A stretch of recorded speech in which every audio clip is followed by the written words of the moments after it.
Have you ever mixed what you thought would be a beautiful bright green or a vivid purple, and instead you end up with something that's really dull and muddy? The reason might be color bias. Today we're going to talk about what color bias is and how it affects your painting and your color mixing. And once you understand color bias, you'll be able to mix your bright purples and your bright greens, or dull down your colors for your painting when necessary. So most people think of the primary colors, red, blue, and yellow, as just that. But the thing is, most colors lean slightly towards one color or another on the color wheel.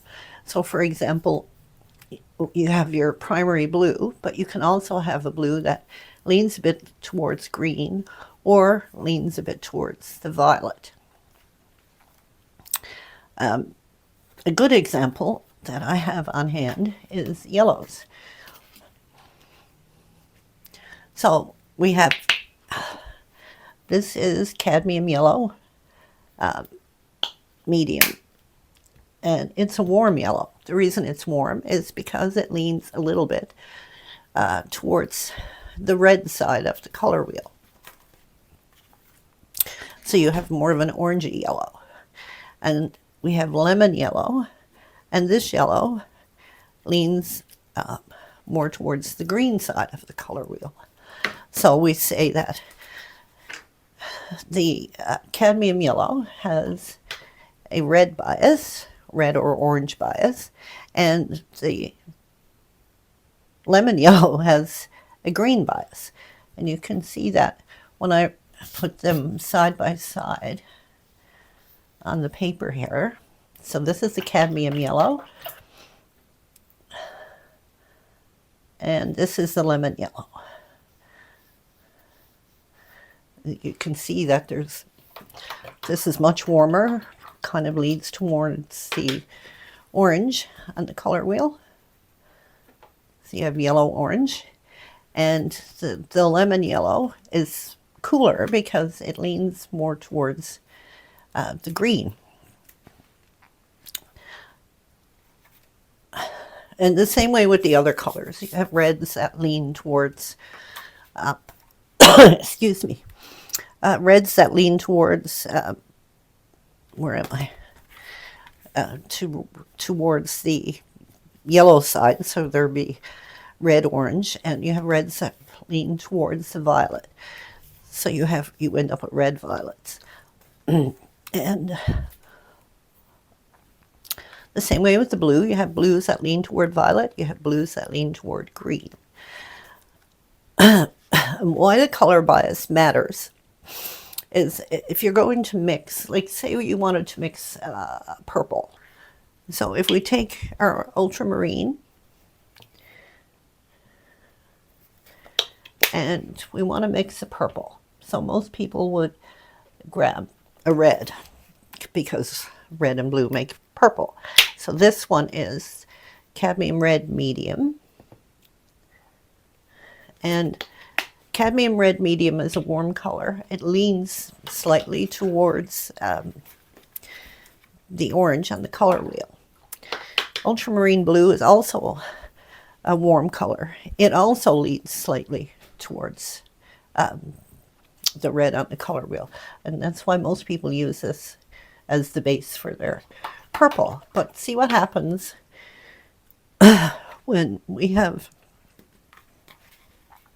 cadmium red that leans towards the yellow. I don't know if I said that right in the beginning, but sorry. So we're going to mix up this two warm colors, actually, the warm ultramarine blue and the warm cadmium red, and see what color we get. So this is, it looks dark on the screen. I'll add a bit more red so you can see it better. Screens are terrible.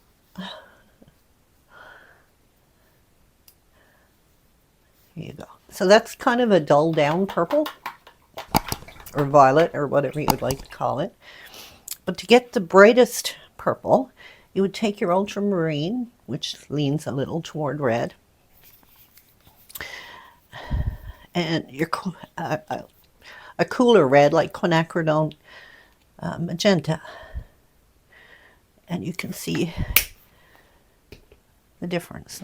Now, as I said before, I don't know if I made a mistake saying this or not, but the cadmium red leans towards yellow, so it's a warmer red.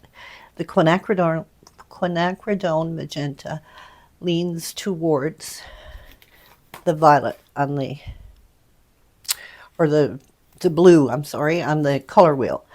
So when you mix ultramarine, which is a blue with a red bias, along with the quinacridone, which is a red with a blue bias, you only have the two colors that you're mixing, the reds and the blues. A little bit more red there. It's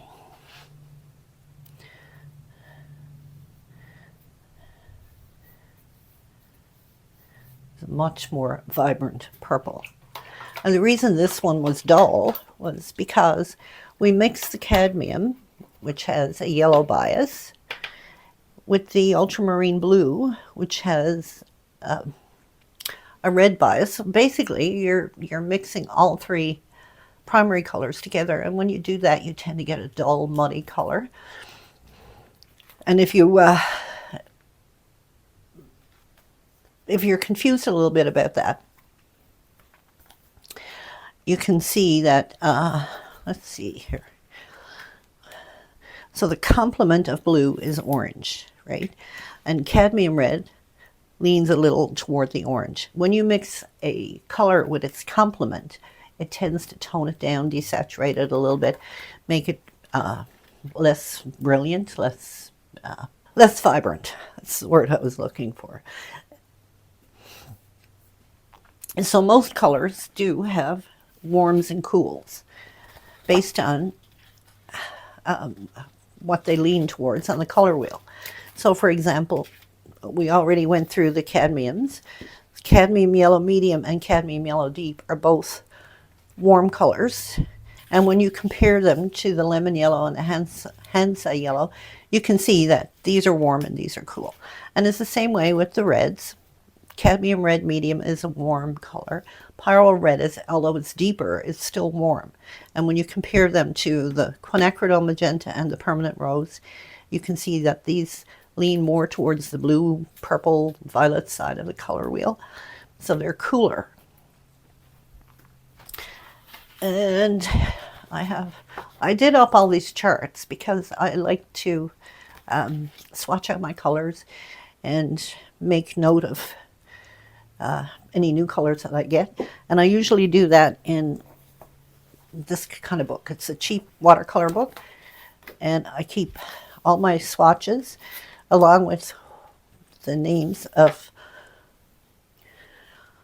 the colors I mixed them with. So then I can go back and refer to it later and see what colors I like. That's a great idea to keep this book on hand, especially for new artists who aren't used to using all the different colors yet. Anyway, so the ultramarine blue is warm. I have cobalt blue here. It's not technically a warm color, but it's not cool either. It's kind of in between. So if you don't have ultramarine, but you need a warm blue to mix into something, cobalt might work, depending on what you're mixing it with. And the phthalo blue, you can obviously see how cooler that is. It leans more towards green. And cerulean being the same thing. Now, and I've already demonstrated the purples and the purple mixes, and this works the same way with the greens. So if you're going to mix a green paint, where am I? I'm sorry. So we'll try a little lemon yellow. I'm going to add a little bit more to the palette.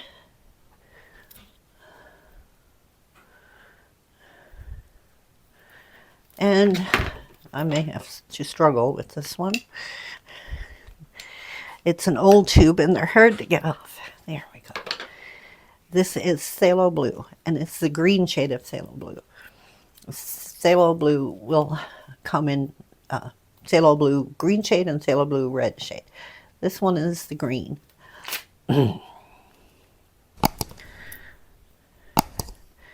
Now we'll mix a little bit of our lemon yellow. And when you're adding the blue, because it's such an intense color, start with a tiny amount. You can add more, but it's hard to take it away once you've gotten too much in there. Now, see, that's a very bright, vibrant green.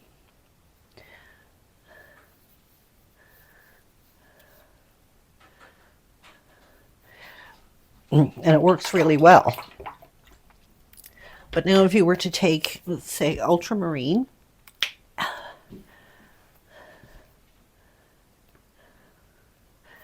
and our cadmium yellow again. I probably got enough on this palette there. When you're mixing colors, make sure that you clean your brush well in between, because you don't want to contaminate the color and cause a dull color. And a lot of times that's what causes, or that's one of the causes of muddy colors, is that the brush is not clean, or like this, the water is not clean. Let's see, if I were to add yellow into this purple water, my brush would have the purple pigment in it and muddy the color when I picked it up, right? So we're going to add a little bit of yellow into our ultramarine.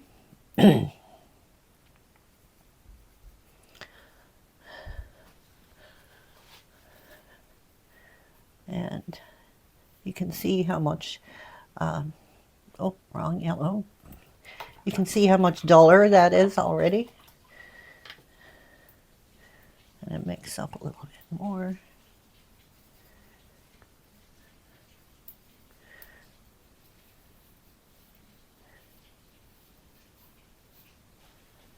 And there, so if you're going to mix a green, use a yellow that leans towards green on the color wheel, and a blue where am I? And a blue that leans towards green on the color wheel, and you'll get the vibrant, bright color. Now, I mean, there are lots of times when you'll want to mix a color closer to this, so you would pick your yellow that's warmer, leads towards orange, and your blue that would lead or lean towards red, because they would tone down each other. So how can you tell if a particular color is warm or cool? Sometimes it's hard. Sometimes it's like really easy. So as we saw with our lemon yellow up there, you can almost see the green in it.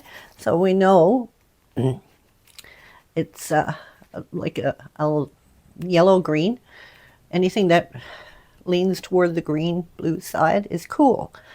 And the same way with our cadmium yellow, it leans towards the orange more than the green, right? So it leans towards the red side, which means, I don't know if I was off camera there, which means it's a warmer color. Some other colors, where's my brush? So ultramarine blue is another one that's it's easy to see.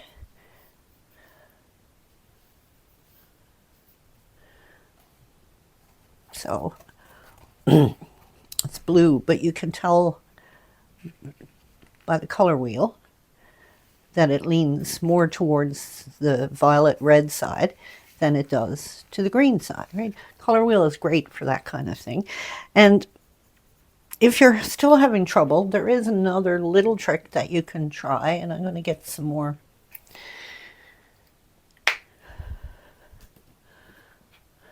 Move this closer. So I have ultramarine and my white. So what you can do is take your color, a small spot of your color, and add a little white to it.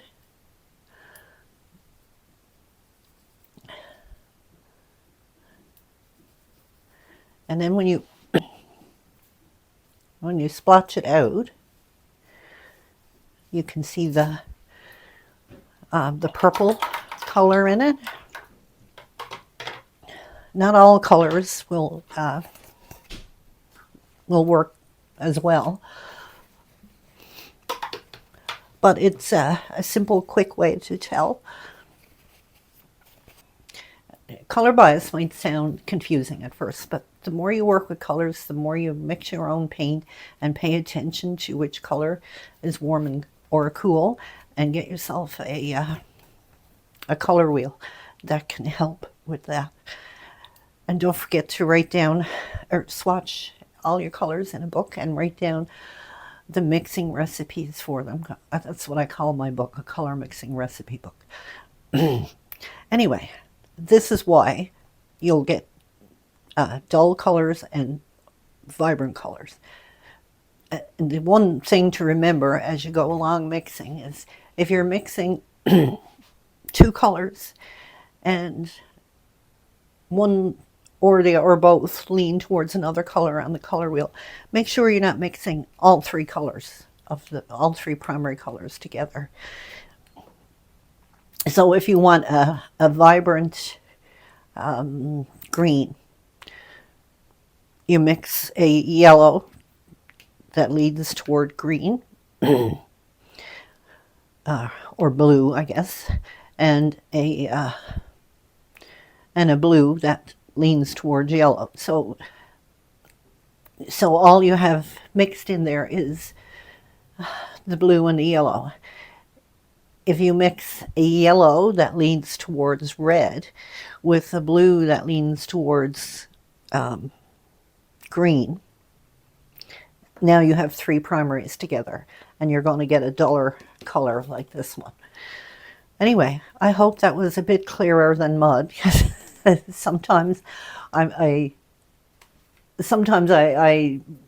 know what I want to say, it just doesn't come out. The Parkinson's does that, I guess. Anyways, I hope you found some useful information in this.